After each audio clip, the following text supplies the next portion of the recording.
Pak, boleh ceritain Pak hari ini ngelapor apa? Dulu Pak, ambil gambar dulu Pak. Pak, mari Pak.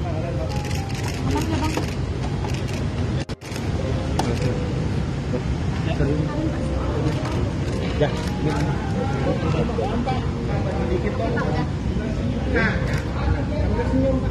Senyum.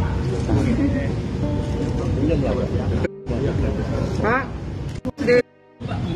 Ya, sudah. Bentar, Mas.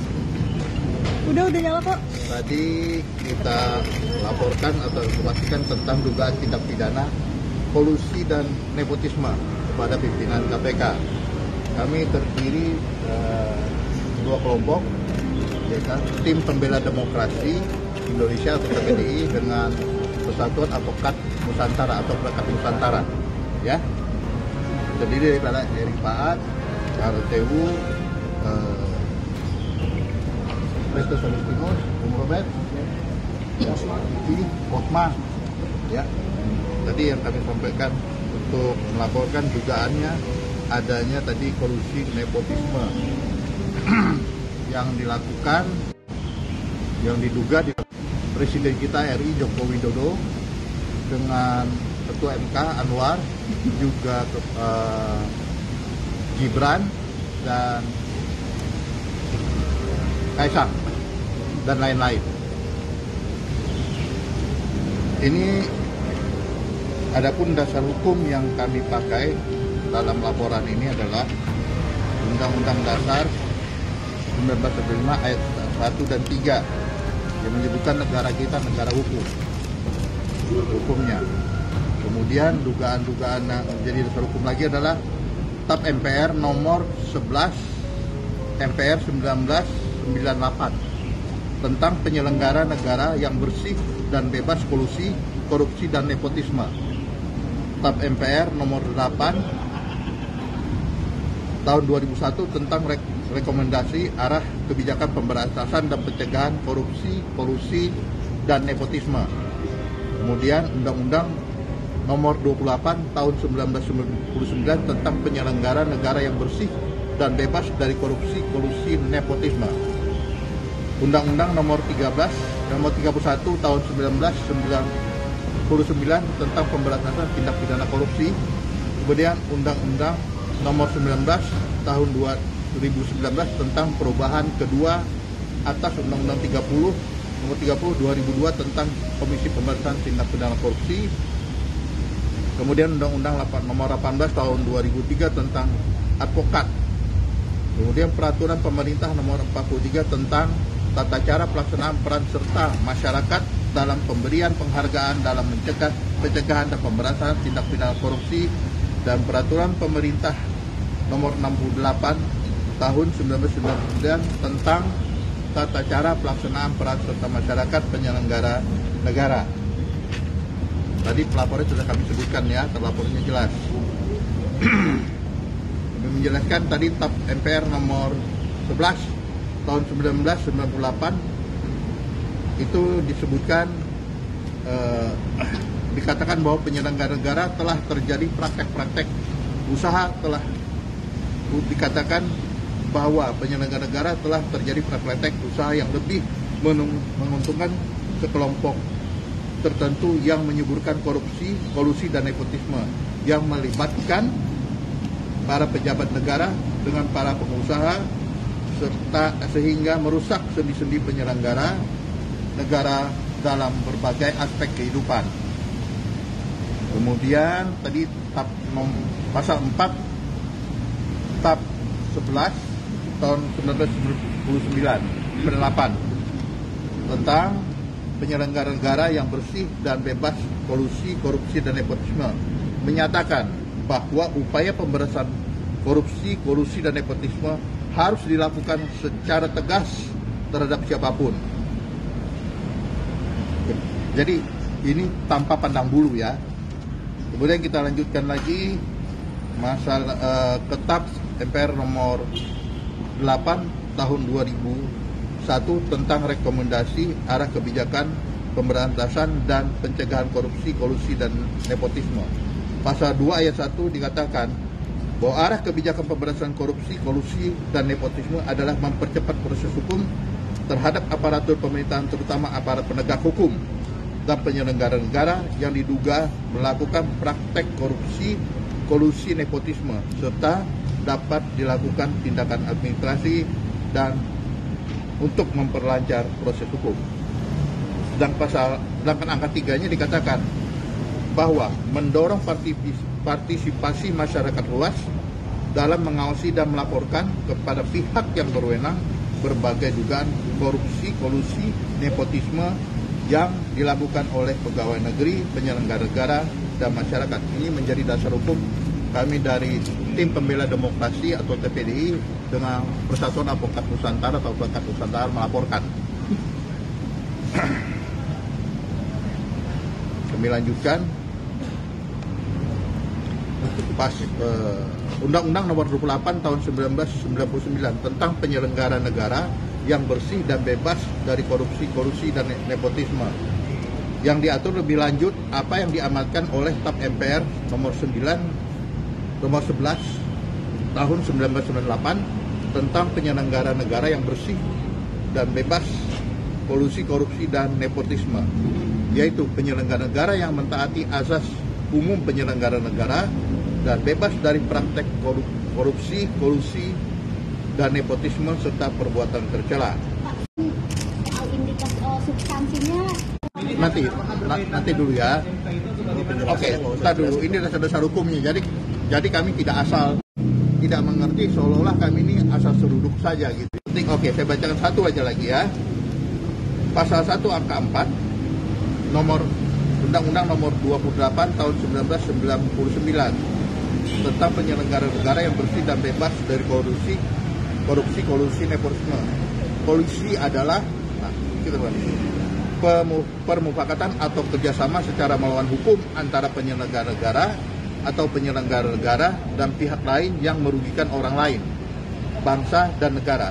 Sementara pasal 1 angka 5 mendefinisikan nepotisme: setiap perbuatan penyelenggara negara secara melawan hukum yang menguntungkan kepentingan keluarganya atau kroninya di atas kepentingan masyarakat bangsa.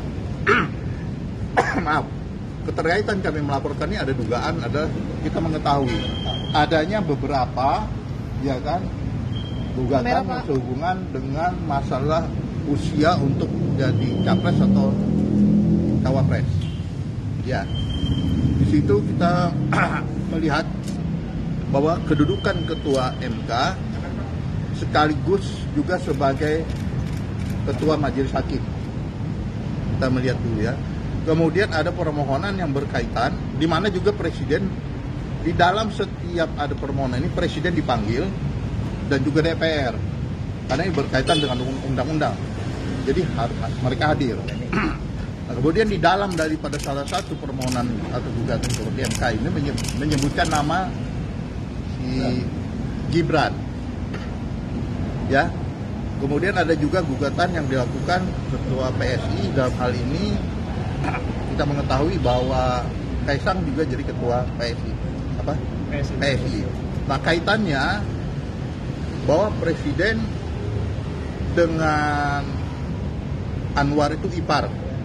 Kita tahu ya, karena dia kawin ketua MK menikah dengan adiknya presiden, yaitu Jokowi. Nah, kemudian Gibran anaknya, berarti dengan ketua MK hubungannya sebagai paman dengan ponakan.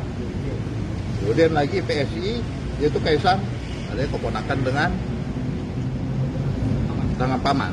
Nah, ini ada sesuai dengan undang-undang daripada kekuasaan kehakiman, ya kan, kalau punya hubungan kekeluargaan itu ketuanya majelisnya itu harus mengundurkan diri. Itu tegas. Tapi kenapa ketua MK membiarkan dirinya tetap menjadi ketua majelis hakim? Nah, ini ada terkaitan kedudukan daripada Presiden Jokowi itu sebagai salah satu pihak juga yang harus hadir di dalam persidangan ini. Kenapa tidak mengundurkan diri?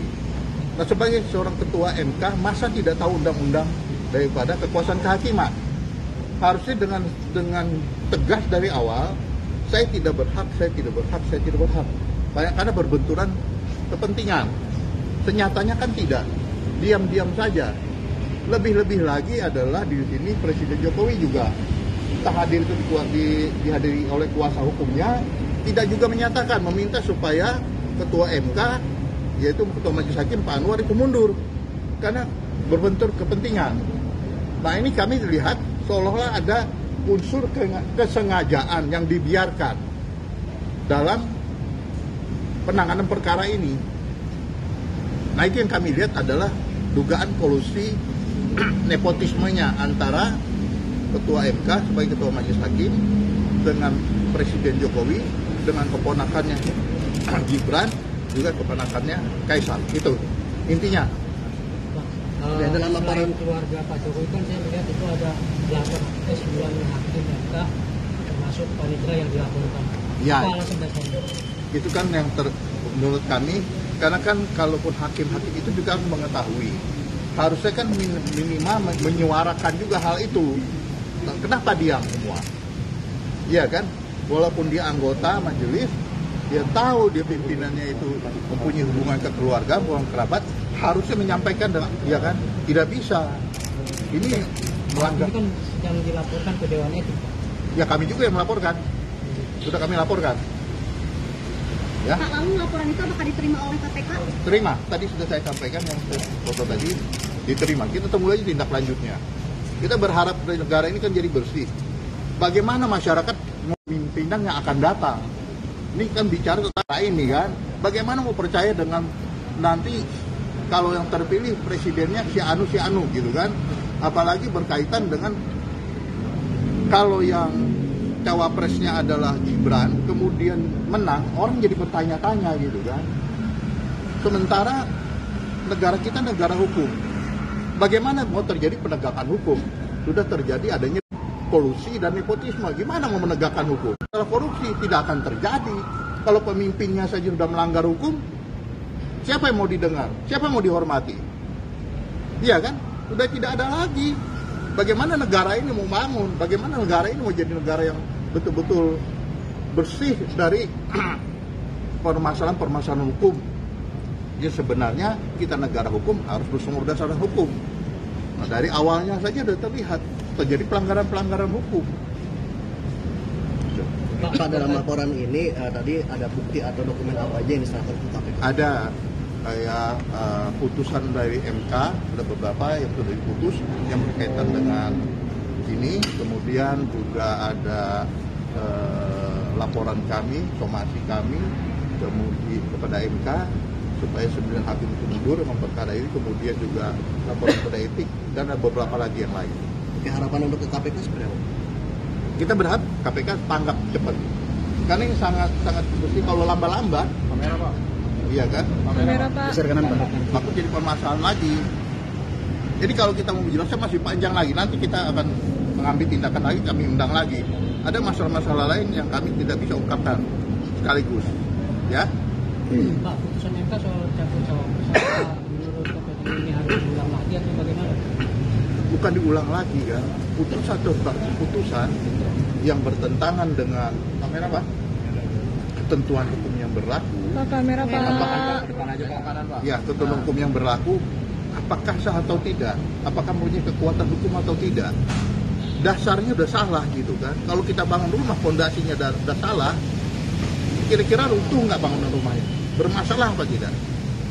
Iya kan? Undang-undang kekuasaan kehakiman itu kan harus dihormati oleh seluruh hakim di Indonesia tanpa terkecuali, termasuk MK harus menghormati. Iya kan? Nah kalau dasarnya ini sudah tidak ditaati, bagaimana penegakan hukum nantinya? Bagaimana dengan putusan yang melanggar ketentuan dasar tadi adalah apabila terjadi adanya hubungan keluarga itu dengan otomatis, ya kan, hakim itu sebagai majelis mengundurkan diri. Ini tidak, diam saja. Kemudian Bapak Presiden Jokowi juga yang dalam hal ini juga diam juga. Download Tribun X sekarang, menghadirkan lokal menjadi Indonesia.